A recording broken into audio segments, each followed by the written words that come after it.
Assalamualaikum semuanya. Perkenalkan, nama saya Isnadia. Saya dari kelompok 5 kelas 2A PGMI. Baik, di dalam video ini saya ingin menjelaskan tentang bagaimana sejarah Islam dinasti Turki Utsmani. Sebelum kita memasuki penjelasan yang lebih dalam lagi, saya ingin membahas sedikit tentang sejarah Islam di masa Turki Utsmani. Sejarah kerajaan Turki Utsmani yang banyak ditulis di dalam buku-buku tarikh Islam di Indonesia tidak mendapat porsi seperti dinasti Umayyah dan dinasti Abbasiyah. Dinasti Turki Utsmani ini tidaklah bisa disamakan dengan kedua dinasti di atas. Akan tetapi, melihat perannya sebagai benteng kekuatan Islam dalam menangkal ekspansi bangsa Eropa ke timur. Baik, pertama-tama saya ingin menjelaskan bagaimana asal mula kerajaan Turki Utsmani. Menurut Ahmad Shalabi, pada tahun 1988, kerajaan Turki Utsmani muncul di pentasan sejarah Islam pada periode pertengahan. Masa kemajuan dinasti ini dihitung dari mulai digerakkannya ekspansi ke wilayah baru untuk memperluas wilayah kekuasaan serta terjadinya peristiwa-peristiwa penting merupakan suatu indikasi yang dapat dijadikan ukuran untuk menentukan kemajuan tersebut. Saya akan menjelaskan bagaimana perkembangan kerajaan Turki Utsmani. Selama masa Kesultanan Turki Utsmani pada tahun 1299 sampai dengan 1942 Masehi, sekitar 625 tahun berkuasa tidak kurang dari 38 sultan. Dalam hal ini, Syafiq Amurni membagi sejarah kekuasaan Turki Utsmani menjadi 5 periode. Periode pertama pada tahun 1299 sampai dengan 1402 yang dimulai dari berdirinya kerajaan, ekspansi pertama sampai kehancuran. Sementara oleh serangan timur yaitu dari pemerintahan Utsmani I sampai pemerintahan Bayazid. Selanjutnya, periode kedua pada tahun 1402 sampai dengan 1566.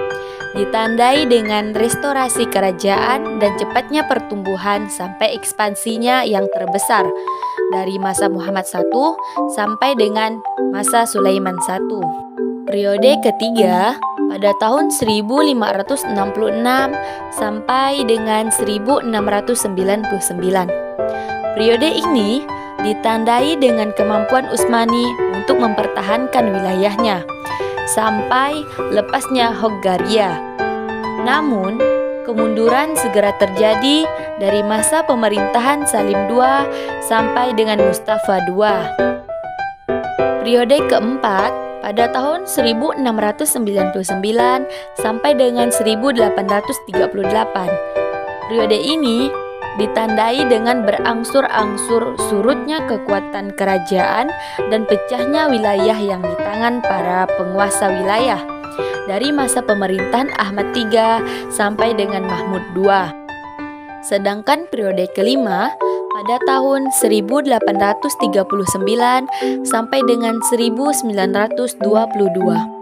Periode ini ditandai dengan kebangkitan kultural dan administratif dari negara di bawah pengaruh ide-ide barat dari masa pemerintahan Sultan Al-Majid I sampai Al-Majid II. Baik, masih lanjut ya teman-teman. Sekarang saya ingin menjelaskan bagaimana latar belakang keberhasilan Turki Utsmani dalam ekspansinya. Latar belakang keberhasilan Utsmani dalam berbagai ekspansinya dapat dipilih ke dalam 2 faktor, yakni faktor eksternal dan internal. Faktor eksternal adalah di mana keadaan sosial politik masyarakat dan militer bangsa yang ditaklukkan. Sedangkan faktor internal adalah di samping keadaan sosial politik masyarakat dan militer Utsmani juga letak geografis kerajaan itu. Setelah saya menjelaskan latar belakang keberhasilan, sekarang saya ingin menjelaskan lagi bagaimana latar belakang kemunduran Turki Utsmani. Menurut Ading Kusdiana, pada tahun 2013 halaman 144, Kerajaan Turki Utsmani mulai memasuki masa kemunduran pada abad ke-17 Masehi yang ditandai dengan kekalahan militernya dalam menghadapi dunia Kristen Barat. Bahkan, gejala awal dari kemunduran itu mulai tampak sejak akhir abad ke-16 Masehi yang ditandai dengan kelemahan para sultan dalam mengendalikan negara. Sultan Sulaiman Al-Qanuni, Turki Utsmani telah jatuh ke tangan sultan-sultan yang lemah.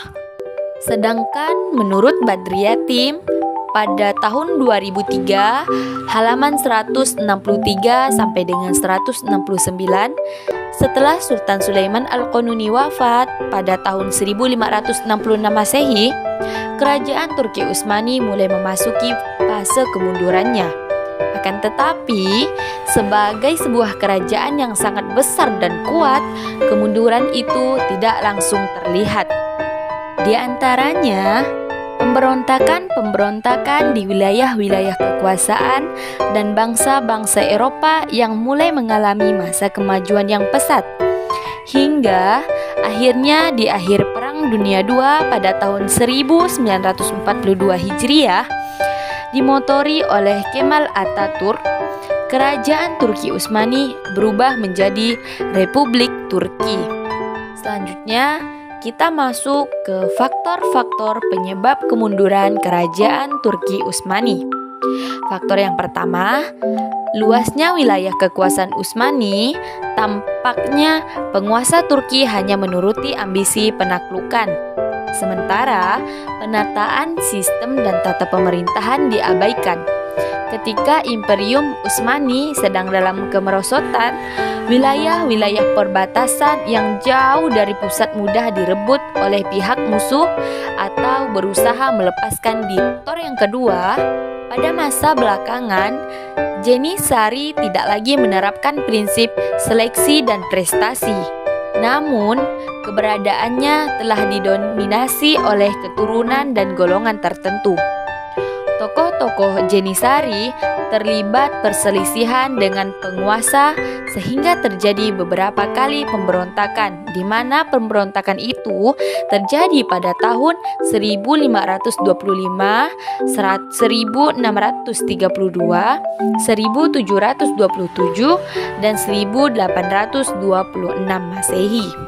Faktor yang ketiga, adanya penguasa yang tidak cakap. Artinya, generasi penguasa Utsmani sesudah Sulaiman Al-Qanuni cenderung lemah sangat perjuangannya. Kehidupan istana yang penuh kemewahan, musik dan sederetan perempuan penghibur, serta minuman keras melalaikan mereka dari tugas dan tanggung jawab sebagai khalifah dan melemahkan semangat perjuangan. Faktor yang keempat, merosotnya perekonomian negara akibat sejumlah peperangan, di mana pada sebagian peperangan tersebut pihak Turki mengalami kekalahan. Terlepasnya wilayah-wilayah kekuasaan Utsmani juga menimbulkan kemerosotan perekonomian negara. Ini berdampak langsung terhadap menurunnya pertahanan militer Utsmani. Selanjutnya, faktor yang kelima, terjadi stagnasi di bidang ilmu dan teknologi. Di satu sisi, militer Turki Utsmani mengalami kemajuan, namun sayangnya tidak diimbangi dengan pengembangan ilmu dan teknologi. Sementara itu, pihak Eropa berhasil mengembangkan teknologi persenjataan yang lebih modern. Maka, sebagai konsekuensinya, ketika terjadi kontak senjata, pihak Utsmani berkali-kali menderita kekalahan. Yang terakhir, faktor keenam, tumbuhnya gerakan nasionalisme. Kekuasaan Turki atas sejumlah wilayah yang didudukinya bermula dari gerakan penyerbuan dan penaklukan. Sekalipun penguasa Turki Utsmani telah berbuat sebaik mungkin terhadap masyarakat yang dikuasainya, namun kehadiran penguasa Utsmani tetap saja dipandang sebagai pihak asing. Pandangan ini akhirnya menimbulkan kebangsaan yang menyebabkan sejumlah wilayah ingin melepaskan diri dari kekuasaan Turki Utsmani. Gerakan kebangsaan ini tidak hanya berkembang di wilayah-wilayah timur. Akibatnya, satu persatu wilayah kerajaan Utsmani melepaskan diri. Baik, hanya itu penjelasan yang bisa saya jelaskan di video kali ini. Semoga apa yang saya jelaskan bermanfaat bagi teman-teman semuanya. Jika ada kesalahan dalam penjelasannya, mohon dimaafkan ya. Terima kasih semuanya.